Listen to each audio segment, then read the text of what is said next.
Hello and welcome, folks, to a very special edition of RSF Radio.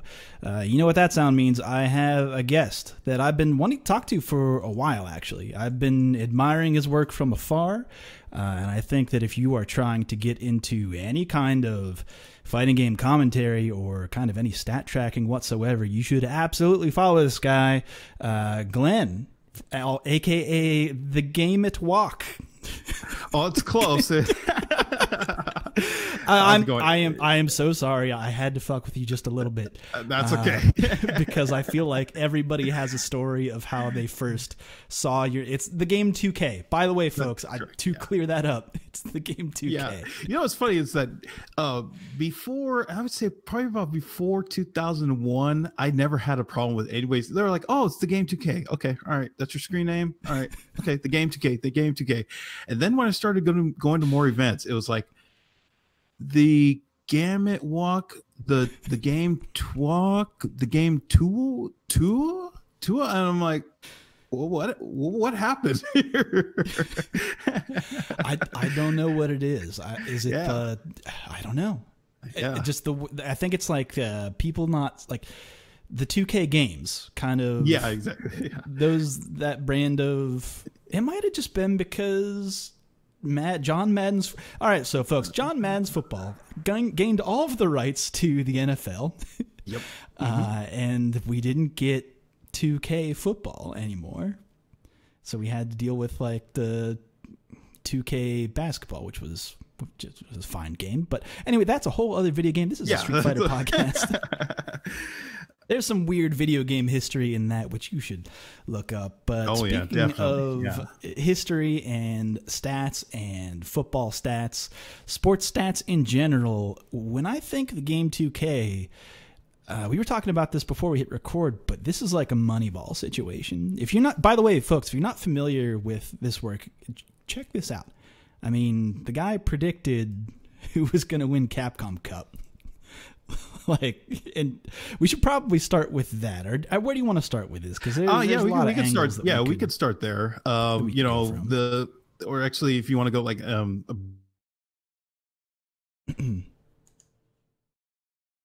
Cup was pretty amazing. I had never been more nervous watching that top 8. Yeah. Well, was it that?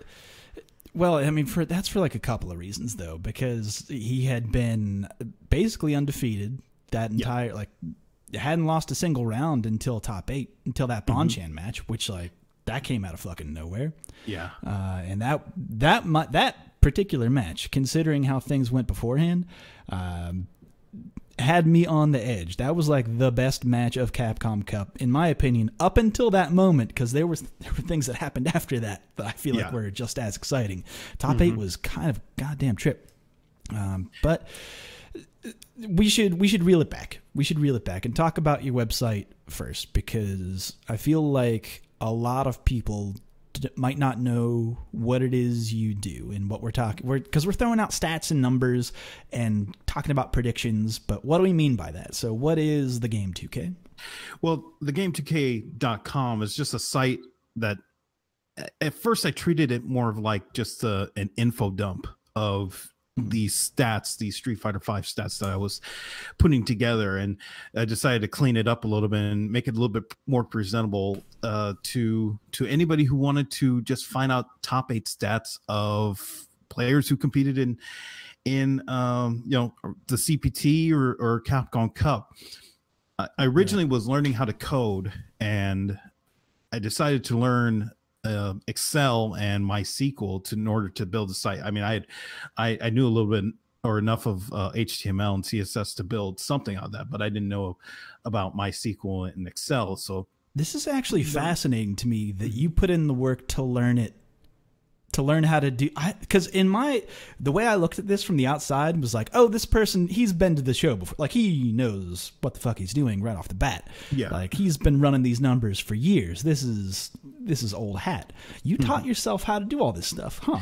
Yeah. I mean, it was funny was people were, when I go to coding groups, meetups, they always said, if you want to learn something, you got to have a goal around it, or kind of this passion project. And I was like, okay, you know what? I'm just going to learn I'm just going to learn how to build it and track data again and see where it goes. And then it's so far, this is what it's led to. Now I should say that the site's going to go through another redesign, hopefully before the 2019 season begins. If not, then probably looking at 2020 for a whole redesign. But yeah, I mean, I put in hours and hours on end to learn enough. The idea, what was it? I think Derek Halpern says, he's an entrepreneur. He says, the 1% that he's good at, he's dangerous. And that was kind of my goal with this, is just to learn enough of the 1% to where I could just build something out and then go from there and kind of expand and do all the crazy stuff. So if you had seen the 1.0, it was just like a basic blank page with like no tables, links. It just looked bad. And now it's evolved a little bit, and it's I'm a hoping little bit that friendlier on the eyes, I'll say. Yeah. And hopefully there are still some things about it that I think could be improved. Yeah. And like that's what I'm hoping. If someone doesn't read through the glossary, they might think this is just a bunch of bullshit. What's going on here? Yeah. But no. So head on over to thegame2k.com because you have not just. Here's the other thing that I actually found super interesting, and I might want to ask you why you did this. I like that you did this, but you weren't just covering CPT. You also covered the Gfinity series. Yeah, the reason I covered Gfinity is because I shouldn't say I was not a fan of team tournaments, but the way they did those team tournaments got me interested. Plus, with CPT, I had covered just top 8. So who knows whatever else is happening before we find out the final 8 competitors of a ranking event, Premier Online, or whatever the case may be. But the unique thing about Gfinity is that it was able to get everything from jump. So we could see like exactly the first game of the first week of season 1, and then see how they played then to season 4 now, and when they do season 5, or whenever that happens, we could track like a holistic approach. Yeah, and just kind of view it through this evolutionary process of, wow, this player played, and I'm pretty sure we're going to talk about him. I talk about him in the book, I'm Still the Daddy, where in season 1 he was okay. Season 2 he was, those stats were like, what happened to him? And season 3 he improved, and season 4 he's in my book he was the most valuable player of season 4, just because of how well he played. But statistically, was he the most valuable player? This is a question that I can ask and get an honest answer to. It's tough because Phenom had an amazing year as well. He was 7-1 in his games, and I'm Still the Daddy was 8-2. So do you go by the volume, or do you go by, was it the true value of the performance? I'm Still the Daddy had twice in season 4. He won 3 games in one match, which is very rare to do. You are literally carrying a team when you are winning 3 games in a match, and you're just hoping that somebody else gets the job done. With Phenom, he had 2 really great competitors, Salty Kid and Momi, who were great enough in their own right. And it was kind of like that trio, that triforce of power, good balance of characters, really too. And they were able to get into the postseason and with a shot of defending their title. But really, the general, gosh, it's that time honored debate of most valuable versus best player. Most you could impact, say the impactful player. Phenom may be the best player, but the general that season was, I would say, he was the most valuable to his team and anybody. And if they're, and I was away on social media. I was away from social media. I didn't know if they did a vote for MVP, but I would have voted for the general.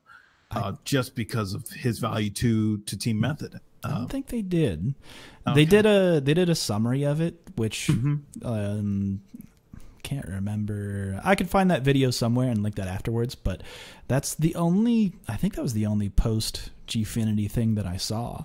Okay. Because the weird thing about it, I feel like we're talking a lot about the Gfinity series as Americans, but I feel like a lot of Americans just totally missed on it. Yeah, and it was this incredible series. In fact, like the presentation was great. Every game was incredible.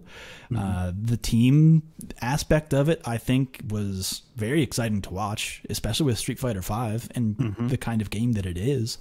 The dynamic of how offense and defense works, but I feel like a lot of Americans were not talking about it. Yeah, because in a way, not to say that there are a lot of familiar faces, but I mean, you put Justin in Gfinity, everybody's watching, and I think that's what Gfinity is trying to do. Is they're trying to get these guys into household names. I mean, obviously we know who these guys are. That's not a problem. But we're deep in it. We're deep in it. Yeah. Your average Joe who is like not following the CPT week to week, which is kind of an exhausting task, honestly. I mean, we'll see how 2019 goes, which like still waiting on that info. Yeah. Hey folks. Hey Mike. Hey Michael. You know what's funny? I tested myself the other day. Was how many players could you name in Gfinity in both Europe and Australia in 3 minutes? And how many of the 32 players who were in Capcom Cup could you name in 3 minutes? And see how many more you could get from each side. And I got 27 of the Capcom Cup participants and 28 Gfinity players. So I was like, okay, I mean, the 5 players, I wish I had written them down, but I was like, I can't believe I missed 5 players from Capcom Cup, but I knew more Gfinity players. I mean, there were a lot of people who went 0-2. Yeah, that's true. A fourth of the people went 0-2 need to get to see him. I mean, I can understand why you might not name Daigo as someone who competed in Capcom Cup. I get it. Yeah. Which I mean, I got him, but it was more of like the other players from that region. I was thinking, because I started like one player, he wasn't in. I'm like, oh no, he wasn't in, but he was in, and I'm thinking like, okay, wait, did he go 0-2 or 1-2? And I was like, wow, I can't believe I got only 27 or 32. That's a good thought players. Experiment, though. Yeah, I feel. Yeah, I challenge everybody to do that. Everybody who's listening to this, go ahead and test yourself. Give yourself 3 minutes for the Gfinity put the Europe show and on Australia pause players. Give yourself 3 minutes on the clock. 3 minutes on the clock. We're doing like a double dare segment. Yeah, exactly. And try and name as many from either, and then never hit play again because. No. All right, welcome back, folks. After hitting play, how many did you get? Say it in the comments. That's how you boost engagement. Exactly. Fucking social media. Anyway, but what your website does, though, we really actually we've talked about it, but not really what it does and how useful it can be as a tool. Because if I'm just someone who thinks or is coming from even other esports, if I'm coming from Dota or League or whatever, I could probably go on like Dota.com, which is definitely a website, probably, I don't know, and find exactly those players' stats. Amanda Stevens was talking about this, where it has their records and kind of a whole bunch of like contact information, like all this stuff that you would want to see in a player, presented by the company what's running the tournament. You go to Capcom Pro Tour website. What do you get? You get like a little bit of you get the schedule. You get their past performance if they made like top 32 or something. You get that.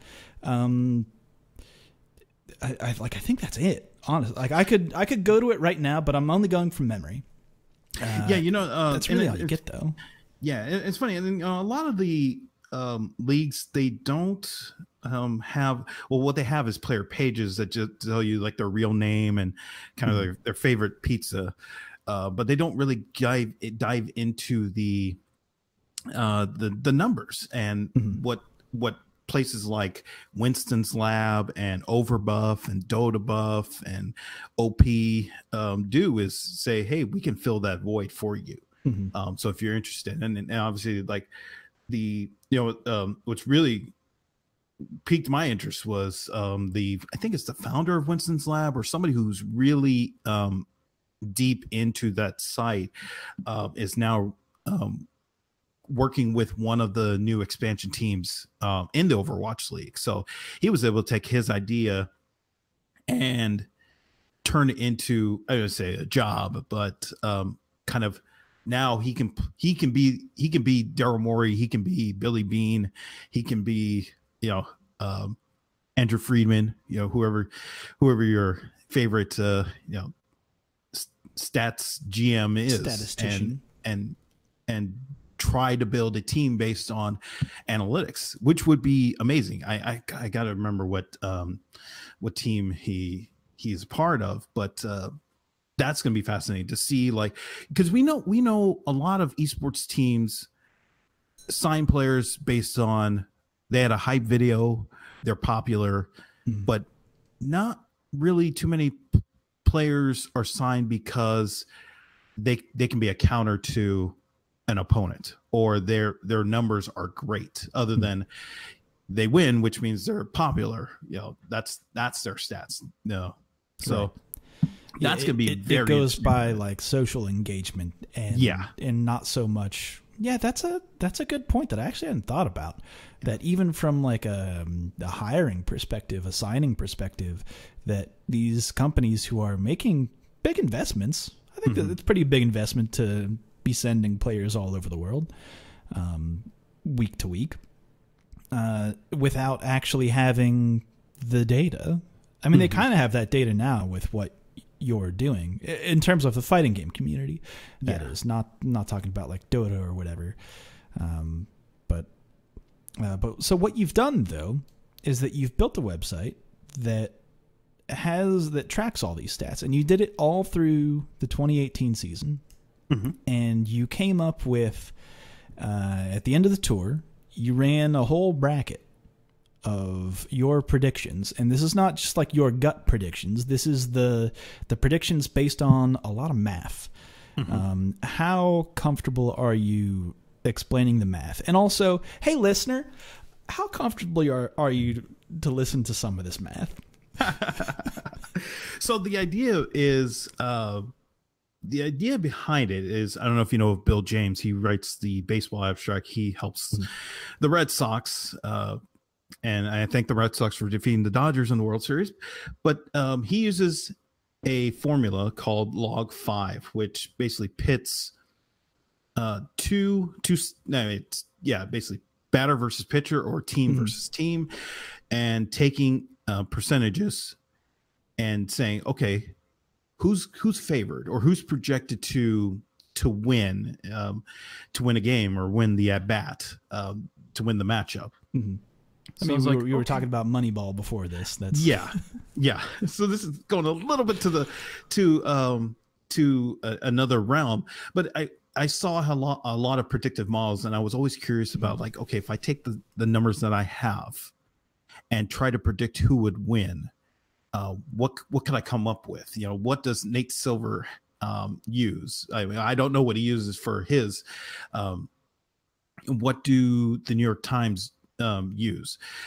And I decided, okay, log 5 seems simple, seems easy enough to use. So why don't I just take every round, every player's round 1%. So it'd be round 1, you win after you win round 1 or after you lose, and then round 3. Then take the player's strength of schedule. So somebody who faced a lot of cupcakes is going to get penalized versus someone like, say Gatchkun, who had a really strong gauntlet. He faced a really strong gauntlet in 2018. We take those numbers, run 10,000 games, and come up with the winner. So that was kind of the idea behind it, and a lot of it is it's run in Excel, so I can see the results a little bit faster because my other coding skills are not quite up there yet, where I could just do it in a browser. So that's kind of the general idea behind it. And you also recorded a YouTube video of you doing this. Well, you streamed it, and then, well, did you? Hold on. Now I'm trying to think if I watched it in a Twitch archive or a YouTube archive. It's probably Twitch archive because I got like one viewer. Okay, all right, that was like me. Or maybe it was you. Yeah. But no. So like, yeah, maybe I'll try and find that link after this. But like, you showed exactly what you did for every single match, and it showed at the very end of it, it output basically a percentage chance of this player winning the set over another. What was your, I forget, what was like the what's the word I'm looking for, the margin of error there, if it was like 5% or like within 20% or something like that? Well, I didn't put like a margin of error because I wasn't sure like what would work, if it was a tenth of a percent or a quarter. What I did do was, if both players were within 1% of each other, then I said the match was too close to call, that it was pretty much dead even. I mean, 51-49 was dead even in my book. And a lot of people would say, well, what about if it was within 50, it was like 525 to 475. Is that still too close to call? You know, it may vary for other people. For me, it was okay. If you're within 1%, that's what I think. Which happened. Would be.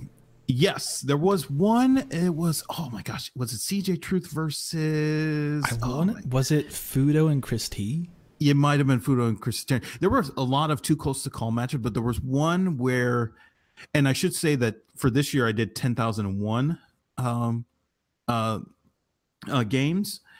The final score, I think it was 5,001 to 5,000. Like, it was dead even, separated by one game. Like, that's how close it was. I think it was CJ Truth versus somebody, and I was like, I saw that, I was like, I can't believe that it's this close within, statistically. Yeah, that they, based on who they faced and how they play in every round, that was the result. All right. So with that in mind, I would recommend people go and look at your predictive bracket. You posted your predictive bracket. It's on the website. It's on Challenge, and it's on my Twitter. If you do a search on Twitter for Challenge and my handle, it should come up. Or if you just search like the game 2K and Gatchakun, it should come up at some point. It should come up, yeah. It is within your history, and because you haven't been posting for the past like 3 months, it's like you don't have to scroll very far, folks. It's like right there. You can find it. But I would recommend people go and look at that, because but I think it also matters of like the context of you running those predictions and seeing like how close things were, of like quote unquote upsets that happen in your bracket versus what actually ended up happening.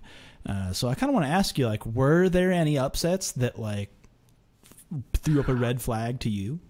No, I don't think. I think the upset in general was when I kept running different scenarios. Like, I ran the bracket as is, and then I was like, okay, you know what would happen if this player didn't have to face this person, and just kind of like taking certain different matchups and then running the bracket from there. And Tokido kept getting stopped before top 8, and once he got to top 8, he would not.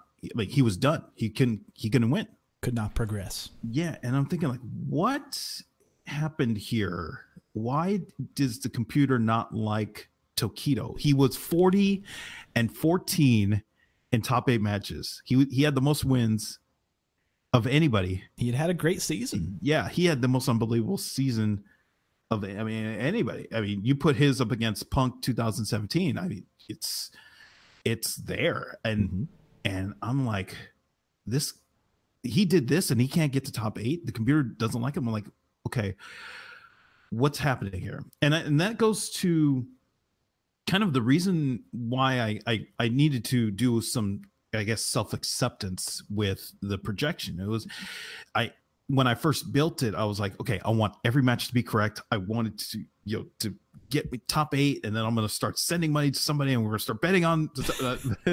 I mean, we will talk about this in a moment, folks. Like, maybe if that's what you're interested in, if you're listening to this podcast and thinking, well, yeah, let's talk about betting. We'll get there, folks. But this is the nitty gritty. We're in the gears right now. This is how the sausage is made. Yeah. I don't think anybody wants to see the code, aka the sausage. I don't want to see your code sausage. It's all over the place. It's a mess. Oh yeah, it's all sinewy and it's terrible. Yeah, definitely. Yeah, the thing about what I had to, I guess, accept in terms of doing this was not to always be correct, but always to find out why a projection was correct or why it was incorrect, and that has led me to a lot more answers about some of these players that have been competing in CPT and Gfinity.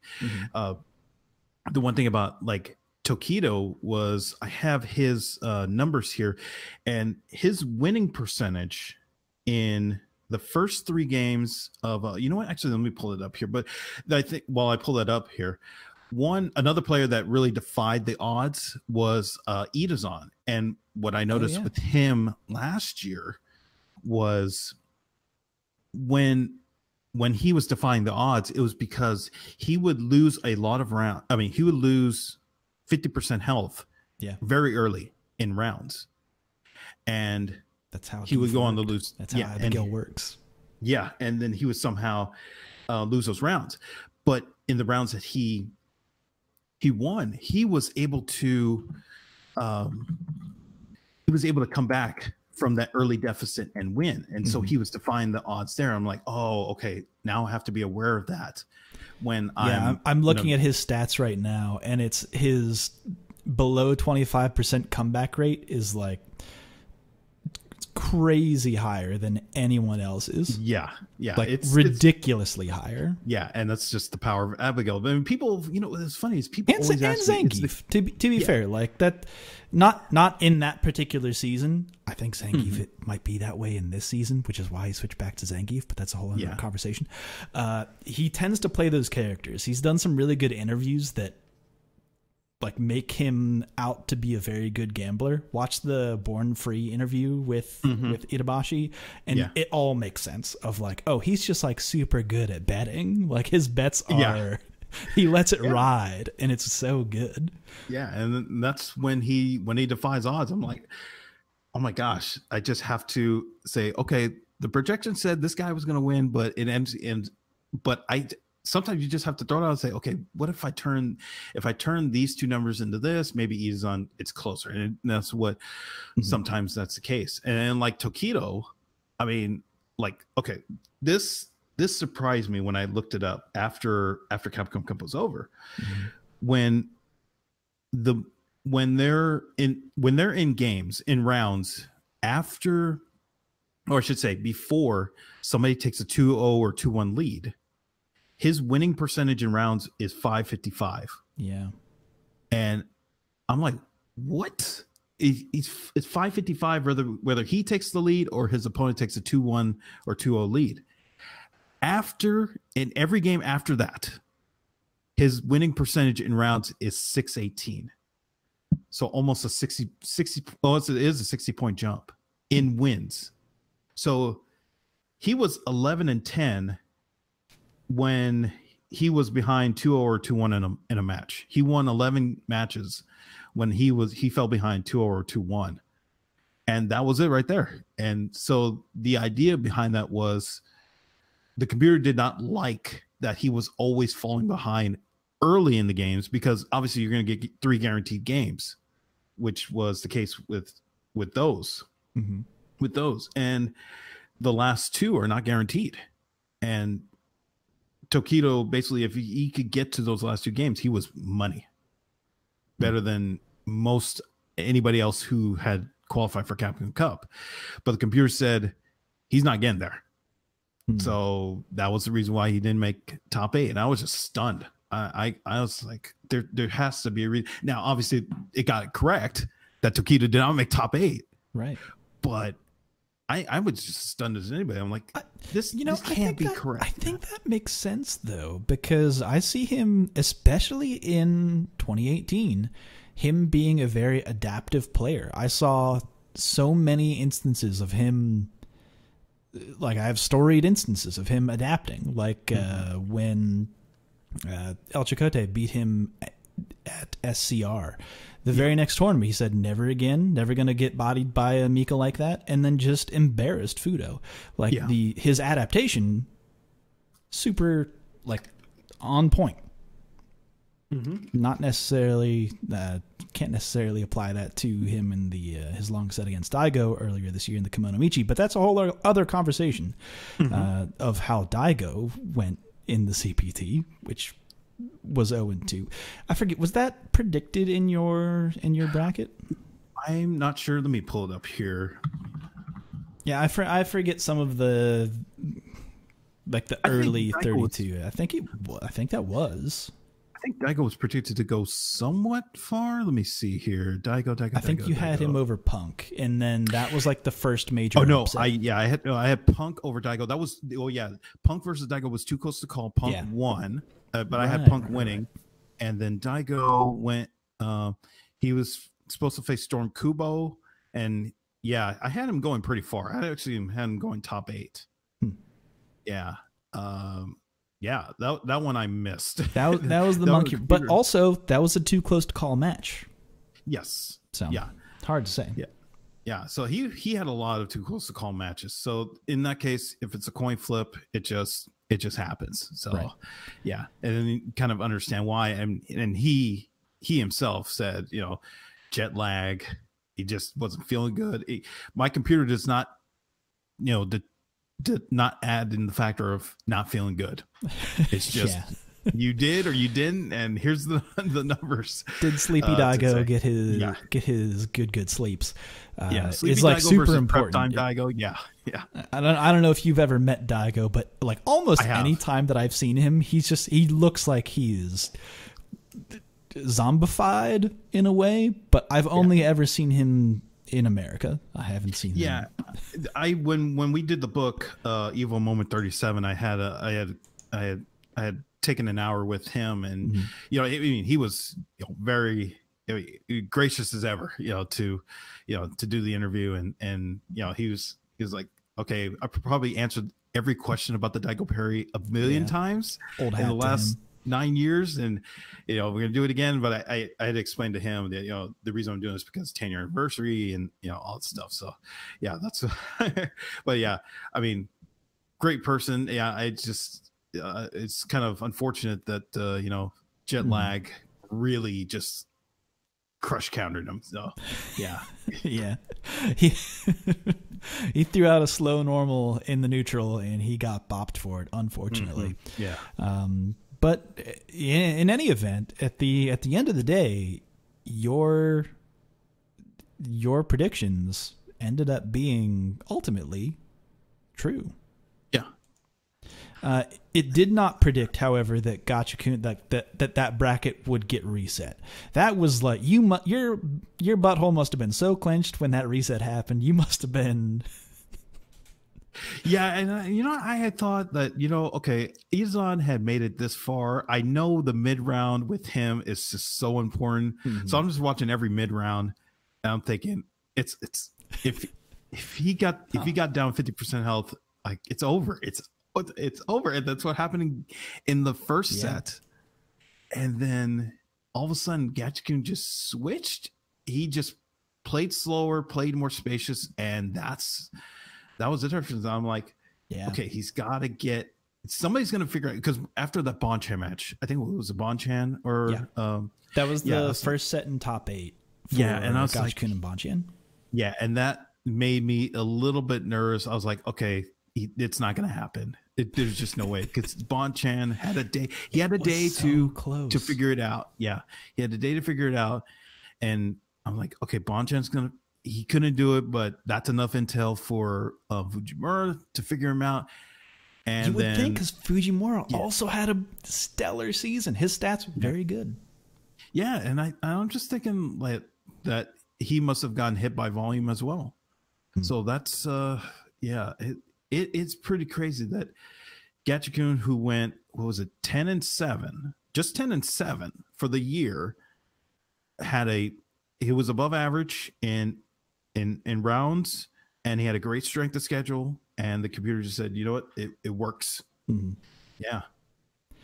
And also up until that, like the crazy thing watching is that up until that Bonchan match, didn't lose a set. Didn't lose a one.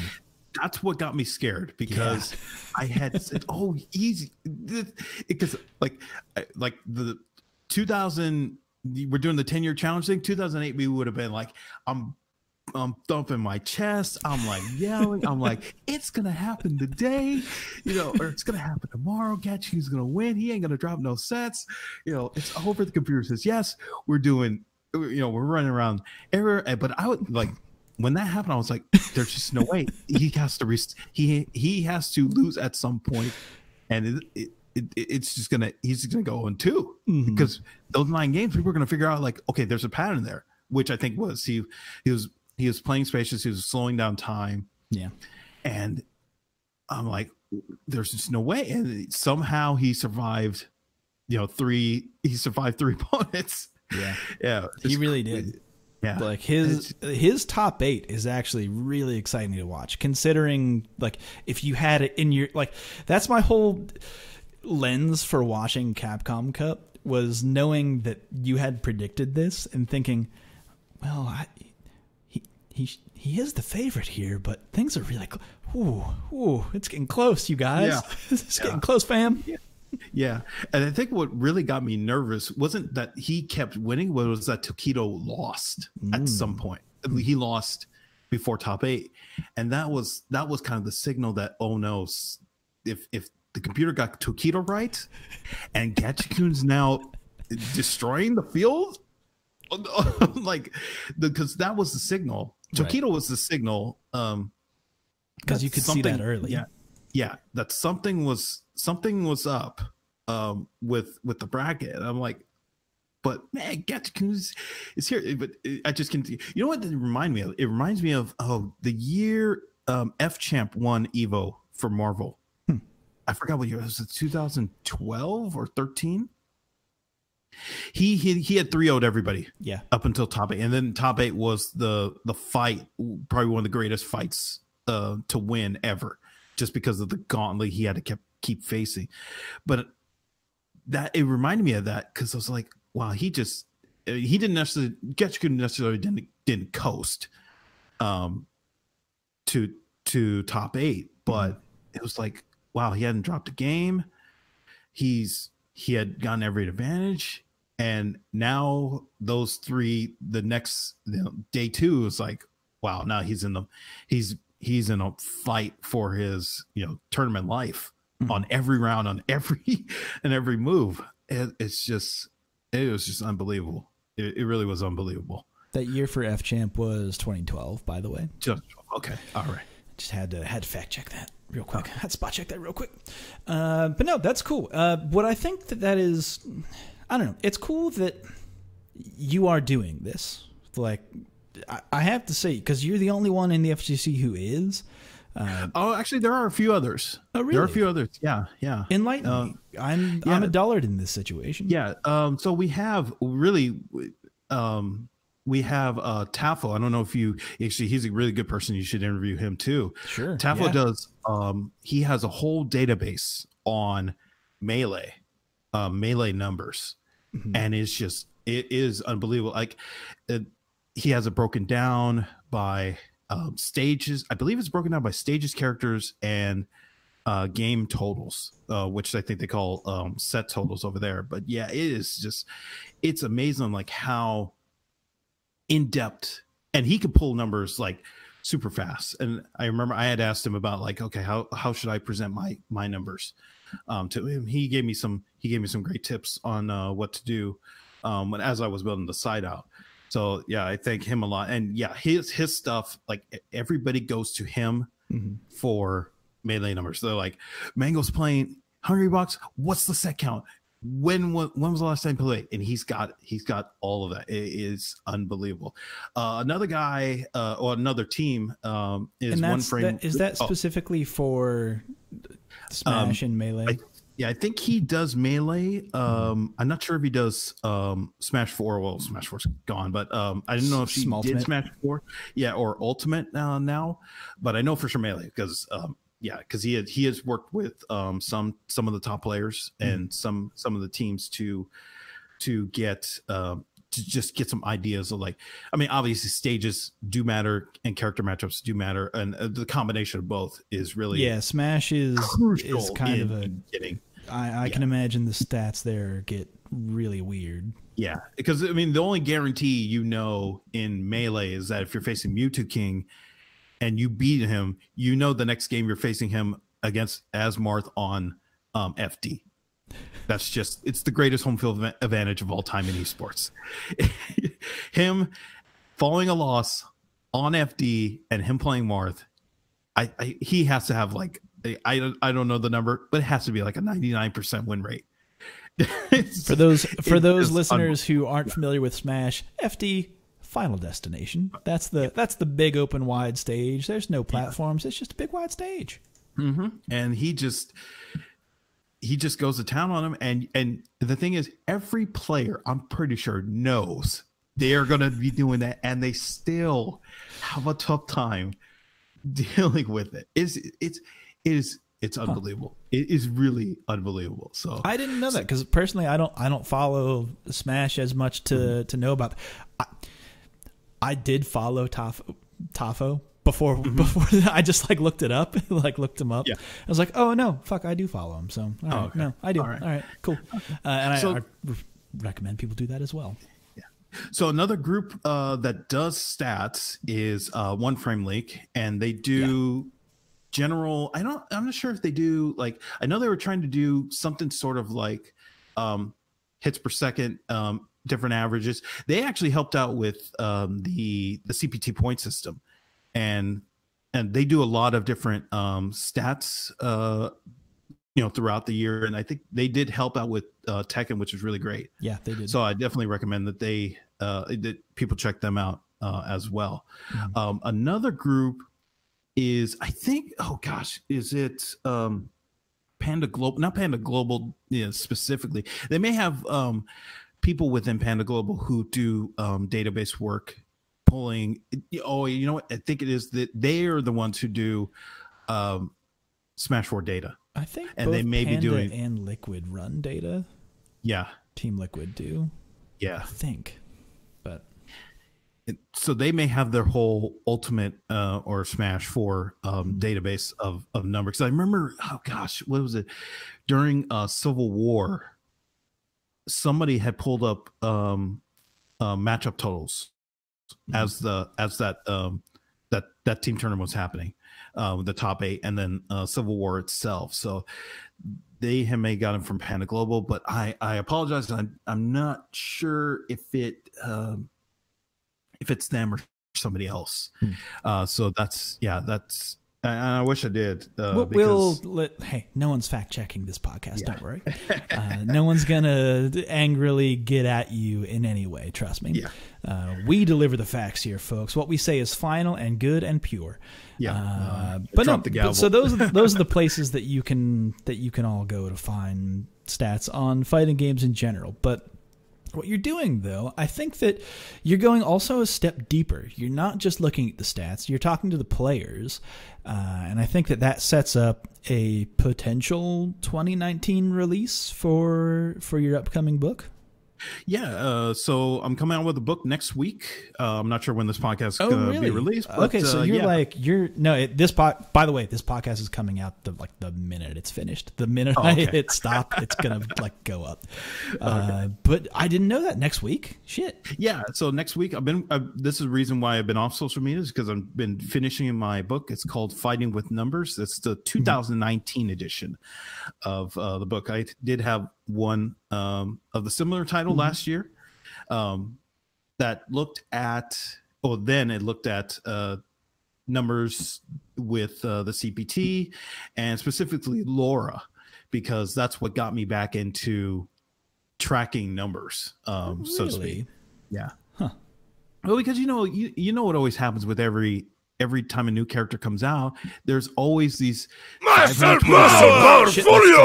I accidentally hit my soundboard. Can you repeat that? Oh yeah. Okay. So there's always, every time a new character comes out, there's 500 Twitter videos of how this character can come back from 1% health using an insane combo and wins. And they're deemed the greatest character of all time. And that's Comeback what happened Fighter with, 5 is what they called it. exactly. And that's what happened with Laura in 2017 before CPT began. And I was like, you know what? This ain't true. This cannot be true. So my whole goal was to track health progress, track time, and just say, like, Laura is not what she really is. And that turned out to be very, very true, especially top 8, where she had, I think, probably one of the worst win percentages of the 2017 regular season. And really, I think at one point she was the worst character other than Rue, who was 0-2. Like, Laura was something like 40 wins and 140 losses. And Yeah, which because she was really did not make any splashes. The moment she got the top 8, she was done for, basically. Yeah. So this year's book is looking at a lot of CPT as well, with the focus. Well, the focus is a lot of just kind of a lot of topics about CPT and Gfinity. And one of the characters I dive into is Cammy, because as we saw last year, everybody was talking about Cammy. Just Cammy is overpowered. Cammy needs help. But what do the numbers really say? And so when people read this, and I mean, all the numbers are available in the database. If you look at specific players, I mean, the answer, what Capcom's going to have to do before the season, because obviously I'm thinking they're going to do another update before the season begins. And really, I don't know what you do, because on one side, the numbers say that she really needs a lot of help to contend. The data suggests. Yeah, the data suggests she needs help to contend. But the problem is she did contend and got to a lot of grand finals and just flamed out at the end. So where's the balance? What's happening here? Is it just that Kazunoko is a god among humans? Some might argue yes. Well, the only players who won a tournament or won a top 8, I believe, last year with Cammy were CJ Truth and NL. And when NL won Combo Breaker, I wish I had my notes with me, but it was something like it was more than a dozen events. Cammy reached grand finals or was using grand finals and did not win. So what do we say? Do we say, well, Cammy got to the end? Now, Glenn, I don't know about that. I've been on Twitter, and Cammy she's OP, right? She has all the tools. All of her buttons are the best. She's right in my face all day. Corner carry, are you kidding me? Well, if you Tick throws, should I just take the throw? She's the best grappler in the game, Glenn. Yeah, well, if you ask a lot of the Cammy users, they say they struggle to get in. I'm very mad about this character. I have to let the internet know. I have to yell. I'm very angry. She's so strong. Please nerf. Yeah, because you know what's funny is that she was involved in the 5 most common matchups in top 8 last year. Hmm. She had a winning record in one of them. Huh. And it was let me pull it up here. That's it was Cammy versus Armika, 35-30. So they played 65 times, and Cammy barely won by 5 games over Armika. Huh. The rest, it's not even close. Akuma, she was down 13 games. Gal, she was down 23 games. Ibuki, she was down 11 games. Manette was 34-32, so that was the closest one. Right. But she still lost that matchup. Yeah. Huh. So what do you do? And the thing is that in terms of usage, where I count every game as a use, Cammy was in 787 games in top 8s last year. 700. That's almost 1 out of 4 games played the whole year. Mm-hmm. 1 out of every 4 games we saw a Cammy. And nobody else. Akuma was at 614 614. 614 games. No other character was in 500 games, which means, I mean, I don't know. Like, so she had. Let me get her winning percentage for the year was 471.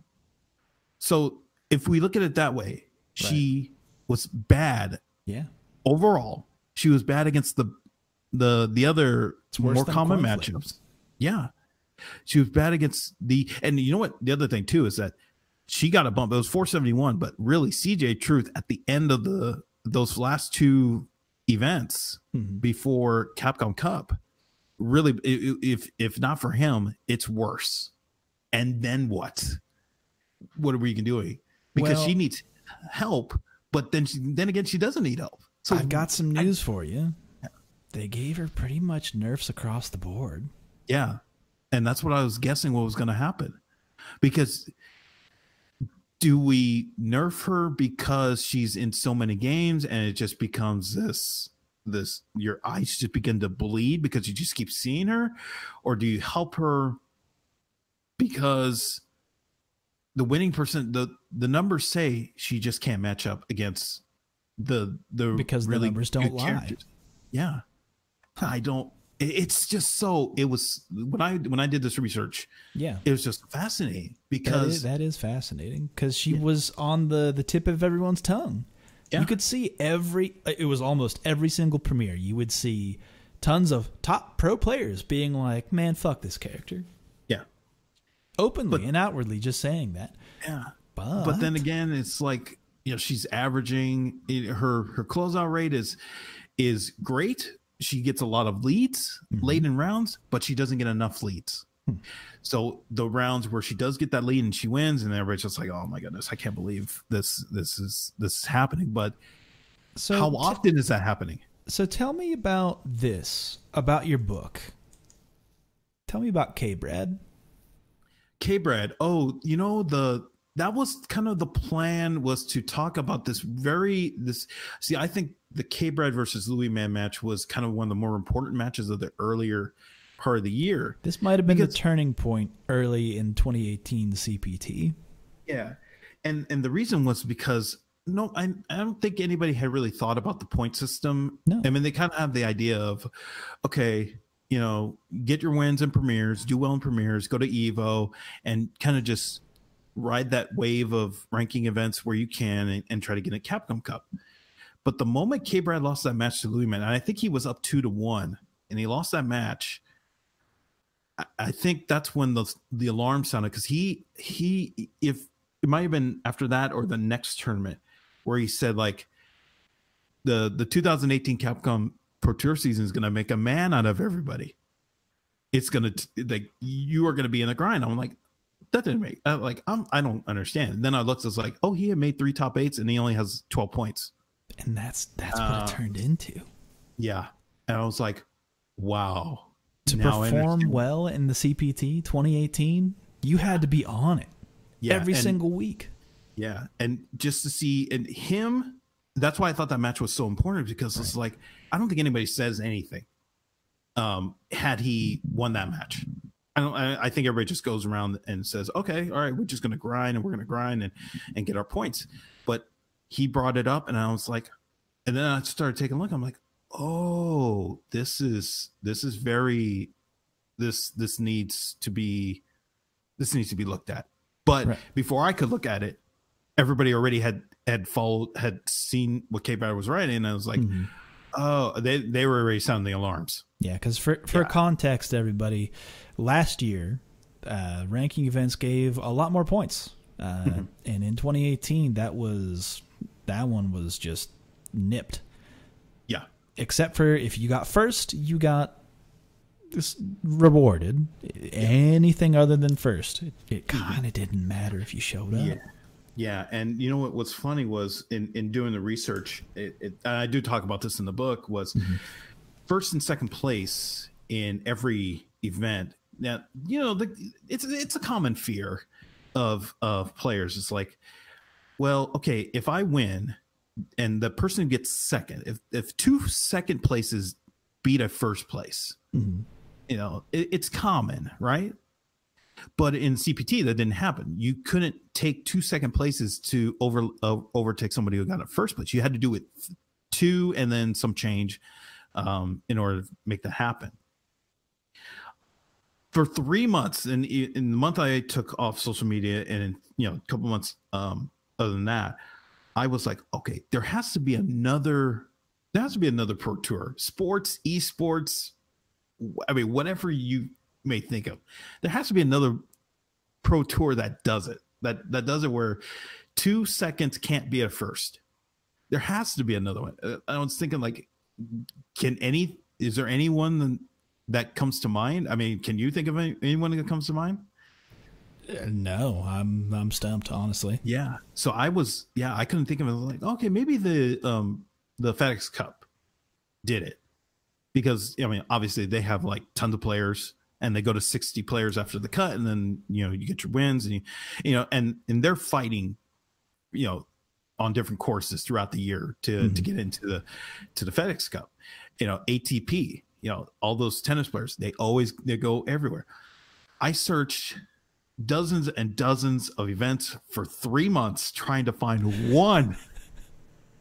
And I was like, it was up until it was actually up until last week. I was like, I give up. I'm going to say there's not one that does it. And I tried every search, every keyword, and I found one. Oh, really? I thought you were going to say you didn't find any. And then weeks later, someone would be like, in the Tuvan throat singing competitions held in. What's funny is before I say what league that was,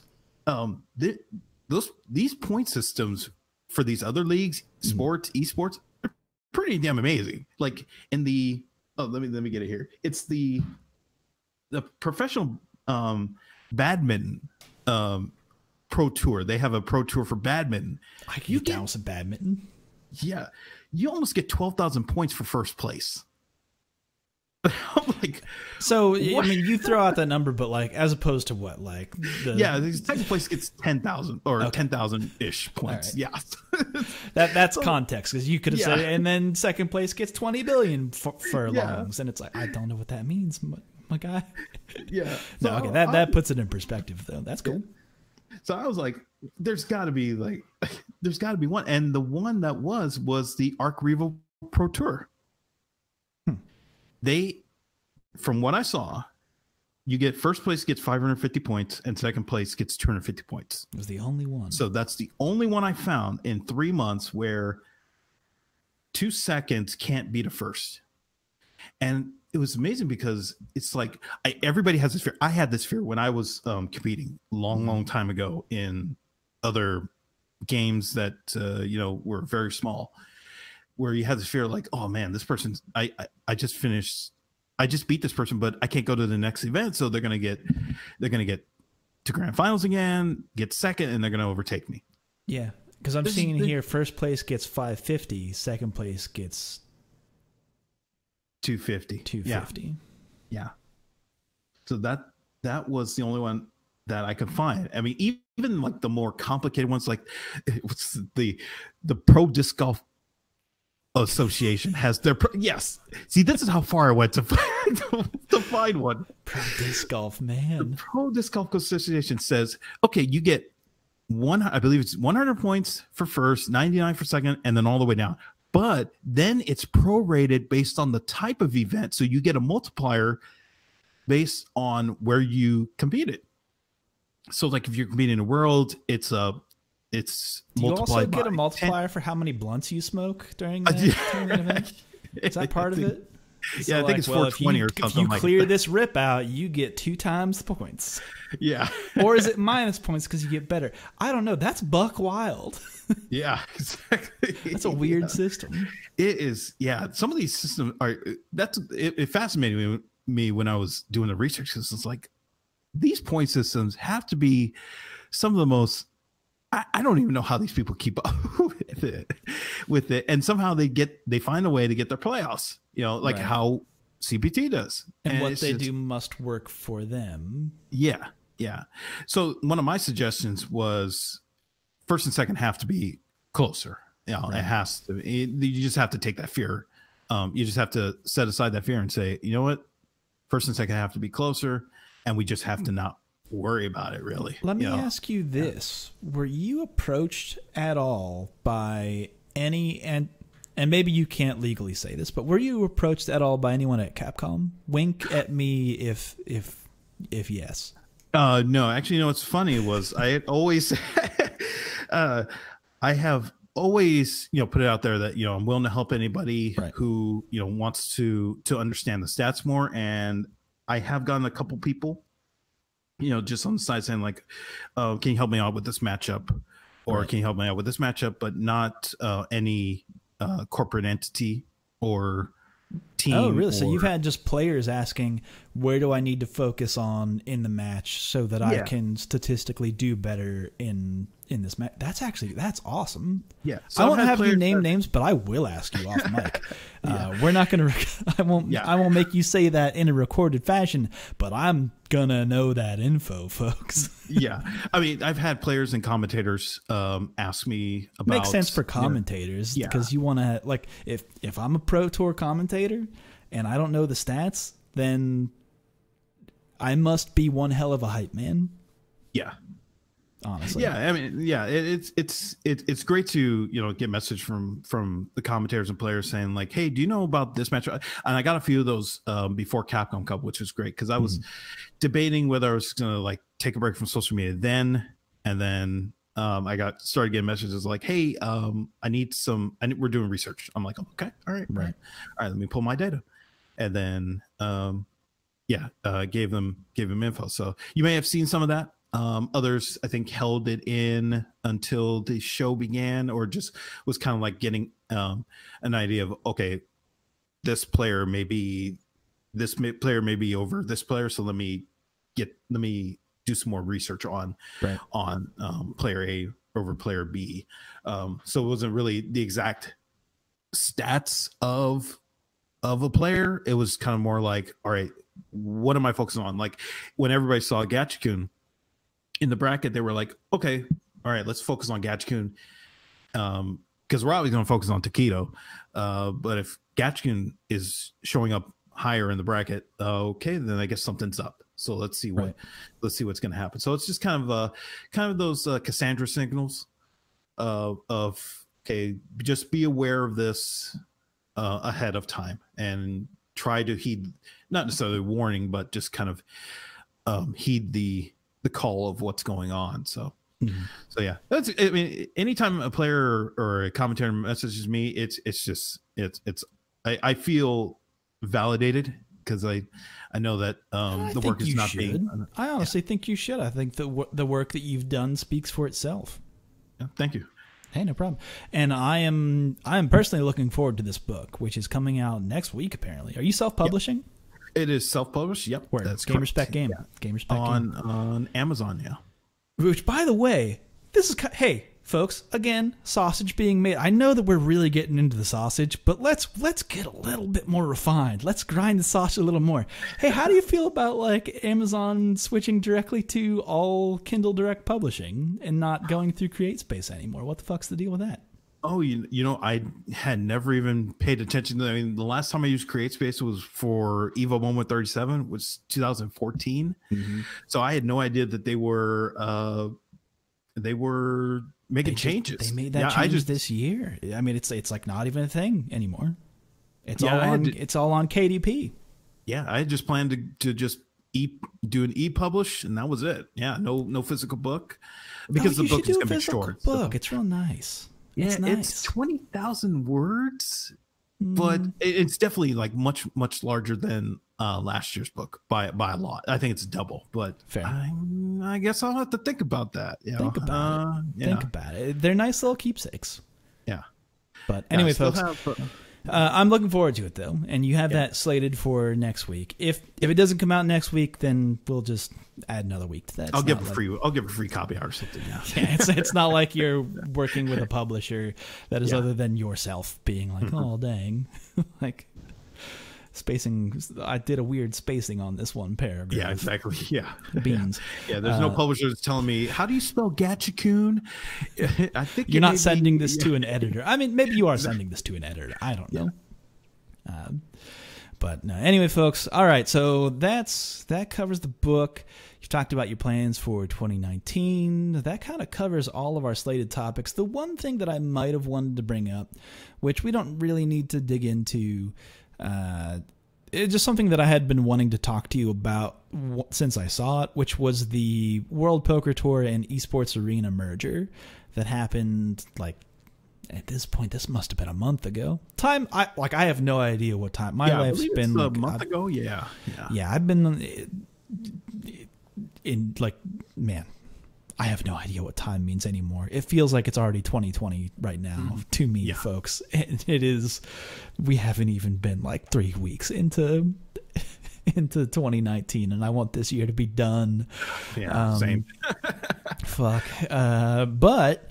So this big merger happened, and I thought almost for sure, and I asked you this before we started recording, I was like, dang, these people, if they're doing any kind of Street Fighter related, esports related content, and they want the numbers, and they're going to be in Las Vegas, and they're going to have betting, they're definitely talking to Glenn. Yeah, and I think... betting, well, they haven't talked to me, but I should probably put that out there. Yeah, to be clear, you're like, I only bring it up because I know the answer is no. If I knew the answer was yes, I wouldn't have. I'm looking directly at my phone, waiting for the call 707. Yeah, just or not 707, 702. Like in a dark room, looking at a phone of like a light glow, being like, come on. Yeah. Just waiting for the number 702 to come up on the phone. I'll just like answer it right away. Yeah, it wouldn't take me like a nanosecond. But I think it is really interesting that this is something that is going to be brought to potentially us, and definitely betting is going to be not necessarily the focal point, but it's going to be the one that turns heads, because I mean if I was able to drop $1,000 on a Gatchakun, I would have taken the 4-hour drive to Las Vegas and just said, slap down $1,000, say, give me Gatchakun, and give me my ticket, and just walk away. Yeah, you definitely could have. You could have walked out with a big old sack of money. Yeah, because I think there was one. Oh gosh, there was one website that had Gatchakun in the top 10 projected favorites. I think it was. Gosh, I wish I had. I think I remember what you're talking about, or I'm thinking of a website that had Itabashi as at like a 7, paying out like 7-1 or something like that. Yeah, like something crazy that was like, if you made this bet, then you are making bank right now. Yeah, and what's funny was too is I wish I had the site, but I know I had seen it where Problem X was kind of in that middle range of bets, or that betting line, and then all of a sudden he just shot up into top 4, which was like, okay, somebody's putting money down on Problem X to win this. which is fine because his numbers were great too. You know, Right, I think I had him get into top 8. Yeah, honestly, well. that was kind of a surprise to me that he. I know I had him just out of top 8, but over Daigo. I think it was too close to call, but yeah, I was like, wow, somebody's putting money on Problem X. To this number just shot up to top 4, and obviously Tokido was the favorite there. So because I know I had people, and you know, and I should say this because this happened 2 years in a row, where prior to Capcom Cup, people were asking me like, who do you think is the favorite to win? Because they were going to put money down. They just wanted to see if the betting line was similar to what I had. And that I found that super interesting. And I think that's what we're going to see. Not necessarily what you're going to see with my stuff and this. But someone's going to run these numbers, though. Yeah. This merger here, this World Poker Tour Esports Arena. But somebody's going to start doing, I think you're going to see a lot more people pulling or trying to gather data in order to get ahead of the lines, especially when betting starts. Yeah, because the house wants to give out the right odds. They're not going to give out Gotcha-kun paying out 7-1. That would be crazy. Yeah, exactly. Yeah, especially now. I mean, Tokido would have been. I mean, gosh, what was?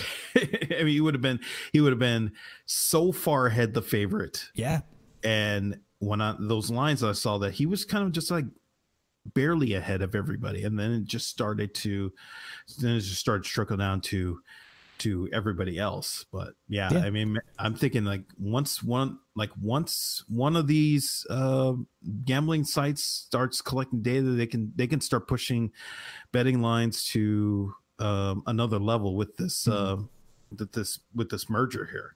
And I think that's really going to turn a lot of people on, because we're seeing that with DFS sites. We're seeing that with hey betting man, sites. I don't give a fuck about horse racing, but I'll put some money down on a horse. Yeah, if a horse is called, I don't know, you call it last second shot or something. I don't know if that's a horse's name. Don't but even talk to me about the specifics of horse care and grooming and breeding. If there's a horse called Tokido, I'll probably put in $1,000. There's a horse called the Raging Demon. Yeah. If the Satsui no Horse Do. Yeah, exactly. Then that's where the money's going, folks. But I'm in agreement that I feel like something like this could. It just makes sense to me that there would be this kind of data if it's easy to track. Which I'm not saying it's easy to track, but like you were able to do this on your own at the. Do you have a Patreon? What is the, or do you? I don't have a Patreon. Really, the way I say support is just buy the book. Right. That's just how I'm very fortunate that I do have a job that keeps me busy. That is most of the FGC. That is like 98% of the FGC.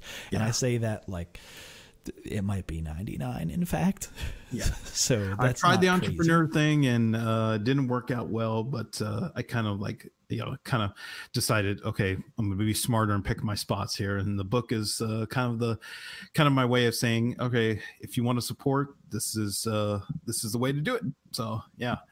But I think, betting is going to that'll be the key. And what I'm curious about is if DFS sites will also start jumping in and saying like, okay, here's a tournament. Go ahead and pick 3 players, or I don't know how they do. Like, it could be like MMA or tennis or whatever, where you just pick individuals and say, okay, whoever does the best, and then you stack them up and the winners are winners, and that's how it goes. But again, this is just something that as soon as I saw this merger happen, and I talked about it the week that this happened, so this was 3 episodes, maybe 4 episodes ago. I don't know how time works again. So if you want the details on that, listen to that episode. But I think that's something to look forward to in the future. Probably a little bit more invitational based events happening. which stacking that up against whatever the Pro Tour is going to look like, because again, we don't have any 2019 Pro Tour information yet. Yeah. And you know, it's still early. I know it's 17 days into the new year, and everybody's just thirsty for information. But I think was it like last year's info didn't come until February. So I mean, I'm like, you know what? I'm fried from all the manual, and I should say that that's all true. the data I track is manually done. Yeah. So I'm still kind of like in a resting pattern right now, and I can wait for all the info to come. I can relate to that. If only there were more hours in the day, I wouldn't use them to work. I would use them to just sleep. Exactly. Yeah. I'd just be in bed, just chilling. Just resting my eyes. 3 hours ain't enough, fam. It ain't enough to live like a normal human person and have normal human interactions. All right. Well, I think that wraps up 2018 and what you've got planned for 2019. At least I'm looking forward to the book, looking forward to picking that up and digging into the details. But that's kind of it in terms of topics. There was maybe, because there's not a whole lot of FGC news. Typically this is a news podcast, but there's, at least Street Fighter wise, there's the like Mortal Kombat news, which I don't know. There were some announcements today. You can play as Garrus to throw a very real Sandy right hook into Sonya Blade. That's about all I can think of in terms of the fatalities are much more visual, so to speak. Yeah. Raiden is bad. He's bad guy this time around, so it's Red Thunder and not blue, so that's the whole thing. But that's Mortal Kombat, and I don't know. It looks like the movement speed is faster, like the walk speed is faster. Yeah, that's what I caught. Well, the bits and pieces I saw were it's gonna, the pace of play should be a little bit faster this time around, which is going to be great for the scene, because after what happened with CPT, where the pace of play slowed down to I mean just slower, and that surprised me. So that's the other FGC news this week. But that's a show, folks. That's it. That's going to do it for us. That'll wrap up. But I cannot let you go quite yet, Glenn. I have to ask you a line of questioning that I ask all people with their first time on this show, and it's a two-part question. Okay. The first question is, what is your favorite normal attack in any fighting game? I would probably say favorite normal attack in any fighting game. I'll probably say low forward from Brew. That's fair. That's a good answer. It sets up so many dreams, and that's, if you connect it, the possibilities are endless. So that's what I would say. Yeah. that is a historically that's like the Swiss Army knife of normals. Yeah. I get you. I feel that. It's a good can opener. Good answer. Which then leads into the second part of the question, which is, what is your favorite combo in any fighting game? Ooh, you do not have to be able to perform this combo on your own, is another stipulation here. Yeah, I would say one combo, but no. I would say the one I have always loved to do, especially as a kid, was in Mortal Kombat 2. If you could get, it is Mortal Kombat 2, where it was Scorpion. If you can do a jump kick deep enough, you can teleport to the other side. It connects them, and you can do spear into uppercut. Now, it's impossible to do in a tournament because people are going to be ready for that. But if you could just nail that, and I was able to just like practice on end, and just like, okay, whenever it happens, when I'm in the arcade, and whatever happens, I'm going to be ready to execute it. That is one of my favorite combos to pull off. You're going to make someone real mad if they're standing next to you at the cab and they don't know. Yeah, because you're just going from one side to the other, and then you just time, like, you just time the spear to keep him going, and it's like, oh man, it is so good. So good to pull that off. It's a good feeling whenever you have a tactic that just blows up people who don't know. Yeah. When you know that what you've done, you just go, aha, I've got you. You've fallen for my trap card. Yeah, because you think they're gonna fall off you think they're just gonna drop down after the kick, right? But then they're still juggled. It's it's like now I got to go through more pain, and then here's an uppercut. yeah. All right, well, that's a show then, folks. Again, I want to encourage people to follow Glenn at the Game 2K on Twitter, and just go to thegame2k.com, and that's all spelled out with words. There's no letters there. It's the Game2K in words.com. And you have a newsletter, which I would think would be useful if you want any like FGC stat news. Yep. I'm going to start that up once CPT begins. Yeah, so it could be right when final round begins. That's when I'm going to start putting out the newsletter. You're not going to send out a newsletter for your book? Yeah, I smash that self promo, dude. You gotta hit that SEO. You gotta let people know.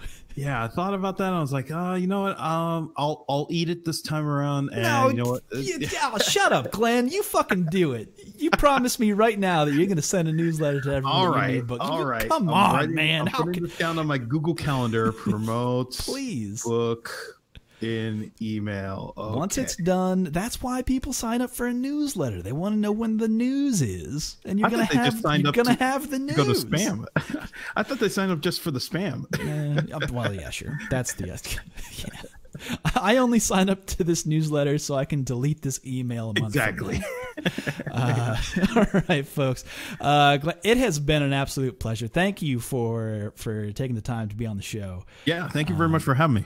Oh, no, the pleasure is all mine. Seriously. I've been meaning to talk to you about these stats anyway. I personally, numbers guy myself, so I'm into I'm into those spreadsheets. Yeah. All right, folks, that's the show. I can't think of anything else, but again, you can follow me at Super Joe Monday on Twitter.com or at RedditSF. Hit me up on our Street Fighter Joe_Monday, and that's a show, folks. We will see you again next week on another edition with another special guest. I have good lineups this year, folks. Tons of good interviews. Not really. This isn't really an interview, right? Could be. I guess. I don't consider them interviews. Do you feel like you have been properly interviewed? Well, I mean, all right, that's a glaring no. That's a no, folks. Yeah. That's a no. All right, I did it. All right, folks, that's the show. We'll see you again next week on another edition of RSF Radio. But until then, take care, folks. Bye.